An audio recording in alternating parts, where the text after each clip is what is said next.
Bonsoir à tous et bienvenue sur PSG Fan TV. Salut Young Steph. Ça va quoi, tranquillement? J'imagine que tu vas super bien ce soir. On clôture cette 21e journée de la plus belle des façons avec un 8-0. Exactement, ils ont rayonné ce soir. Les garçons, ils ont tous été impeccables. Après voilà, Cavani il a pas mis son doublé. Je voulais qu'il mette son doublé, j'ai même ramené le maillot, tu vois, la saison dernière. Ouais, on le voit que tu le brandis depuis tout à l'heure. Mais c'est pas grave. Enfin, c'est un peu grave parce que Neymar, il doit lui laisser quand même le penalty. Neymar, il a déjà mis un triple. Justement, à ce moment, il doit lui laisser. Mais est-ce que tu es plutôt de l'avis des supporters à avoir sifflé contre Neymar par rapport à ce penalty? Mais j'ai trouvé ça un peu incorrect, un peu ingrat de la part de Neymar et tout. Même à la fin du match, quand ils sont venus nous saluer, Neymar, il n'était pas de la partie, Cavani, il était de la partie. Donc, je sais pas s'il y a une crise d'ego, une guerre d'ego entre les deux, mais c'est dommage, parce que c'est deux super joueurs, c'est deux de nos trois superstars de devant.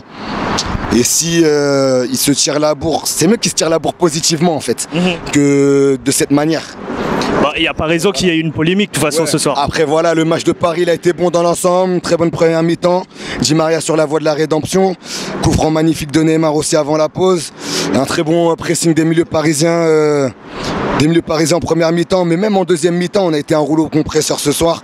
Draxler, il a été exceptionnel ce soir. Lo Celso, que dire, magnifique. Verratti, pareil. Non, j'ai rien à dire. Même Mbappé, il a participé à la fête. Donc voilà. Justement, je voudrais souligner un petit un opinion qu'on avait en première début de saison sur justement les choix tactiques et le turnover de Emery. Est-ce qu'après les 4 matchs qu'on a eu là jusqu'à maintenant, qu'est-ce que tu en penses maintenant de cette rotation et des choix tactiques de Emery? Moi, à mon avis, c'est toujours pareil. C'est un vrai faux turnover qui nous fait. On a un effectif qui nous paraît large quand on regarde sur le papier, mais en fait, il est assez restreint parce que, admettons que tu as des blessures, des suspensions, il faut faire très attention. Comme je l'ai dit dans un précédent débrief, tout le monde est important. Par exemple, voilà, ça arrive. Tu as une chance sur 1 milliard que ça t'arrive. Par exemple, la dernière fois à Strasbourg en coupe, tu as eu tes deux latéraux gauche qui n'étaient pas là. On a dû faire avec. Mais il faut faire attention. Il faut préserver tout le monde. Là, ce soir, j'ai aimé la gestion un peu qu'il a fait. Il a mis Mbappé sur le banc. Il a mis Rabiot sur le banc. Christopher Nkunku, pour une fois, il lui a pas donné 5 minutes. Il lui a donné 30 minutes. Il a même failli marquer ce soir. Non, ils ont tous rayonné ce soir. Ils ont tous rayonné ce soir. Justement, grâce à cette rotation, on voit que Di Maria maintenant est plus performant, plus à l'aise. Plus performant. Je pense que Di Maria, c'est un joueur qui a besoin de commencer les matchs plutôt que de rentrer.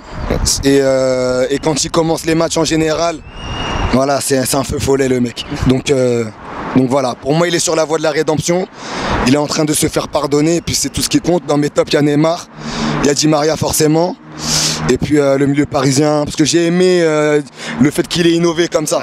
En Lo Celso, Verratti, Draxler, j'ai beaucoup aimé. La question semblerait peut-être idiote, mais est-ce que tu as peut-être des flops? Dijon, ils ont pas vu le jour, je crois. Ils ont goûté un peu trop de moutarde avant le match. Donc voilà. On a vu le gardien déjà, au 7e but abandonné, il était déjà accroupi. Ouais, non, franchement, non. Dijon, ils étaient à côté de la plaque et surtout, on s'est bien vengé par rapport au match aller, où on en avait bien bavé là-bas. Du coup, voilà quoi. Ça marche. Un petit dernier mot pour la fin. PSG Fan TV, on est ensemble, on lâche rien. Voilà, la saga continue. Merci à toi, Young Steph.